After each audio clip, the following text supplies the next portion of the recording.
एक नगर में दो भाई राजू और दीपू नगर के एक गैराज में मैकेनिक का काम करते थे। दोनों बहुत मेहनती थे। एक दिन गैराज में काम करते हुए, भाई मैं सोच रहा था अगर हम ऐसे ही काम करते रहे तो एक दिन अपना एक गैराज खोल लेंगे और फिर जल्दी ही दूसरा और फिर तीसरा और जल्दी ही हर शहर में अपना एक गैराज होगा। ये कहने के बाद दोनों राजू और दीपू अपना काम बंद करके मुस्कुराते हुए ऊपर की ओर देखते हुए अपने ख्यालों में खो जाते हैं। सपने में राजू और दीपू अपने नए गैराज के उद्घाटन की रिबन काट रहे हैं।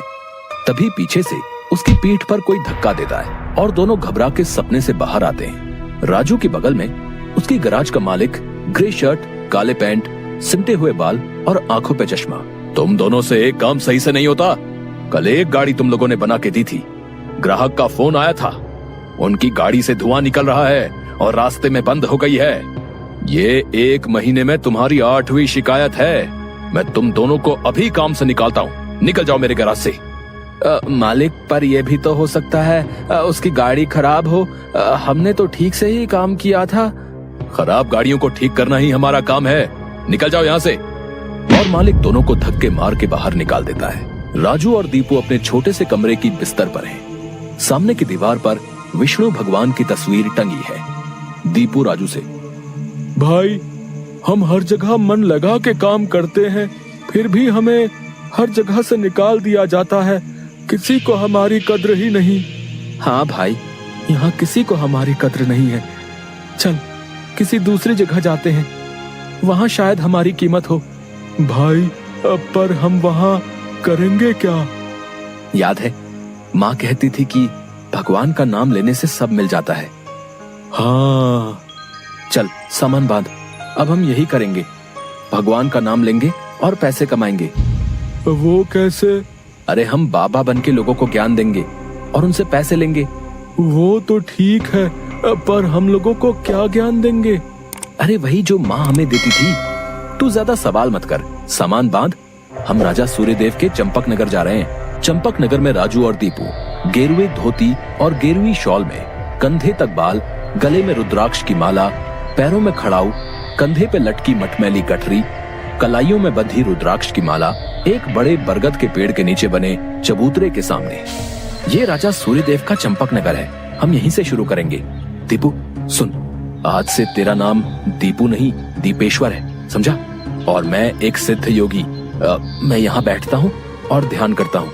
तू नगर में जाके ये खबर फैला कि एक सिद्ध योगी आए हैं जो हर समस्या का हल देते हैं। ठीक है, मैं जाता हूँ।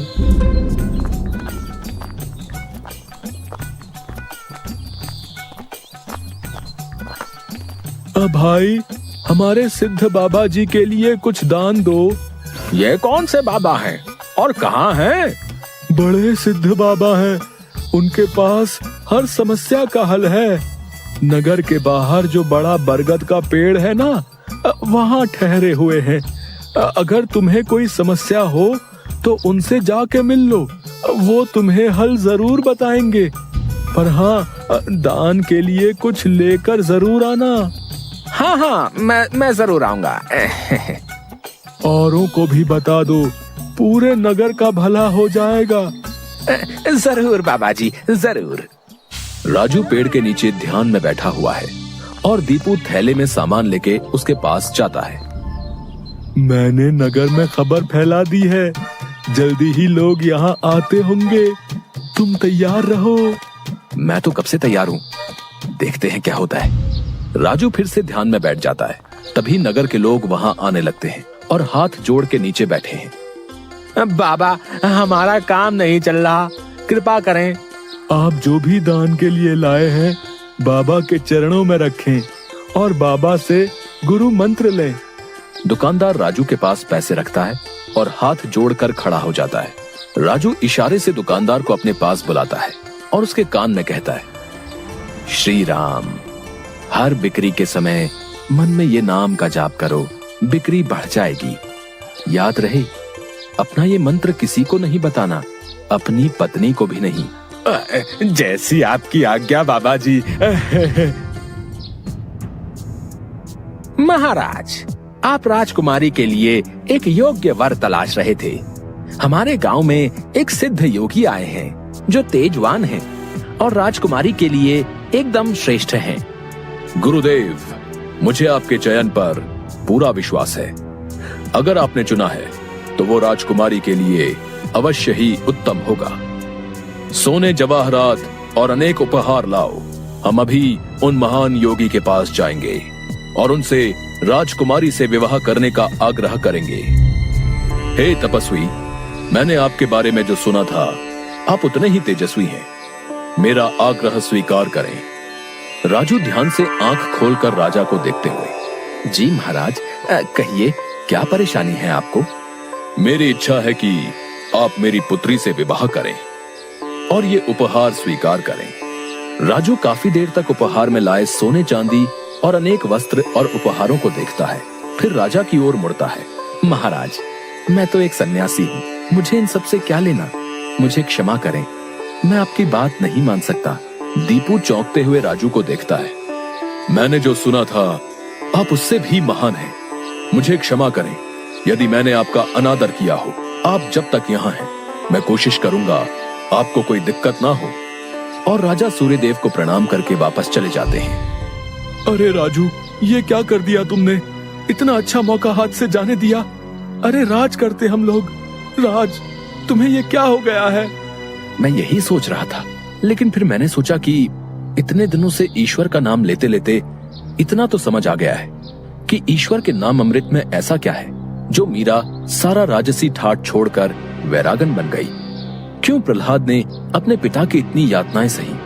मुझे भी राम नाम का धन मिल गया है जिसके आगे इस दुनिया का सारा धन फीका है। मुझे ये सब नहीं पता। हम यहाँ पैसे कमाने आए थे, ना कि साधु बनने। मैं चला, मैं अकेले ही सब संभाल लूंगा।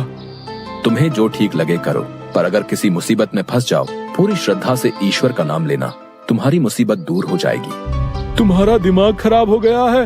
इतनी आसानी से मुसीबत दूर होती तो सभी खुश होते। राजू बस उसे देखकर मुस्कुराता है और ध्यान में बैठ जाता है। दीपू अपनी पोटली उठा के गांव में चल देता है। क्यों भाई, कैसा चल रहा है? हाँ भाई, सब बढ़िया है और अब घर में सुख शांति भी है। ये भी बेवकूफ बन गया। राजू है तो चालाक। उसने ऐसी युक्ति की कि कोई उस पर सवाल नहीं उठा सकता। कुछ राशन दान करो। जरूर। दुकानदार राजू के थैले में चावल डालने जाता है। तभी दीपू, ये क्या दे रहे हो? इतनी मिठाइयाँ और मेवे तुम्हारी दुकान में है और तुम ये कच्चे चावल दे रहे हो? इनमें से कुछ दो। पर बाबा तो ये सब नहीं कहते। तुम्हें क्या करना है? जितना कह रहा हूँ वो करो। दीपू आगे जाता है और जोहरी की दुकान में दुकानदार से, और भाई जोहरी, कैसी चल रही है दुकानदारी? बाबा की कृपा से सब बढ़िया चल रहा है। कहिए क्या सेवा करूं? बाबा के लिए कुछ दान दो। इससे पहले कि इन्हें मेरी असलियत पता चले, इनसे तगड़ा दान लेके गांव से गायब हो जाऊंगा। फिर ये लोग राजू के पीछे पड़ेंगे तो उसे समझ आएगा। बाबा के लिए कुछ दान दो। जौहरी पैसे निकाल कर देने लगता है। अरे ये क्या भीख दे रहे हो? बाबा की कृपा से तुम्हारी दुकान चल रही है। इतने सारे जवाहरात हैं, इनमें से दो, कुछ कीमती सा। जितना दोगे उससे ज्यादा मिलेगा। ये बाबा को क्या हो गया है? कोई नहीं, बाबा को देने से मेरा क्या घटेगा। जौहरी एक सोने की हार दीपू को दे देता है। ये लीजिए बाबा। अच्छा धन बटोर लिया है मैंने। इससे काफी दिनों तक काम चल जाएगा। बड़ी भूख लग गई है, कुछ मिठाइयाँ खा लूं। दीपू एक पेड़ के नीचे बैठ के मिठाइयाँ खाने लगता है। तभी वहाँ 4 डाकू, चेहरे पे नकाब, काले कपड़े और हाथ में छुरी लेकर आ जाते हैं। जो कुछ भी है वो हमें दे दो, नहीं तो हम तुम्हें मार डालेंगे। दीपू डर से अपनी पोटली उन्हें दे देता है। तभी डाकुओं के सरदार का नकाब खुल जाता है। दीपू उसे देख लेता है। अब तुझे मरना होगा क्योंकि तूने मेरा चेहरा देख लिया है। हे भगवान, ये क्या हो रहा है? कैसे बचूं इनसे? भागने की कोशिश की तो ये लोग पकड़ लेंगे। क्या करूं?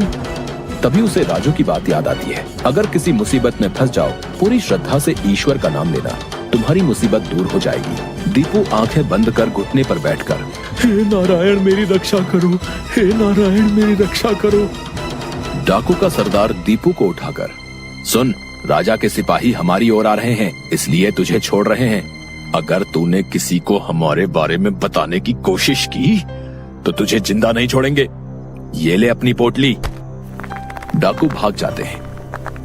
दीपू सामने से सिपाहियों को आते देख मन में, हे नारायण, मुझसे भूल हुई जो मैं राजू की बात को समझ नहीं पाया। मैं राजू के पास वापस जा रहा हूँ और उसके साथ रहकर आपके ध्यान में अपना जीवन बिताऊंगा। मुझे माफ कर दो राजू, मैं ईश्वर के नाम की महिमा को नहीं समझ पाया, पर अब मैं समझ गया हूँ और तुम्हारे साथ ईश्वर के नाम का धन कमाना चाहता हूँ। राजू दीपू को गले से लगाता है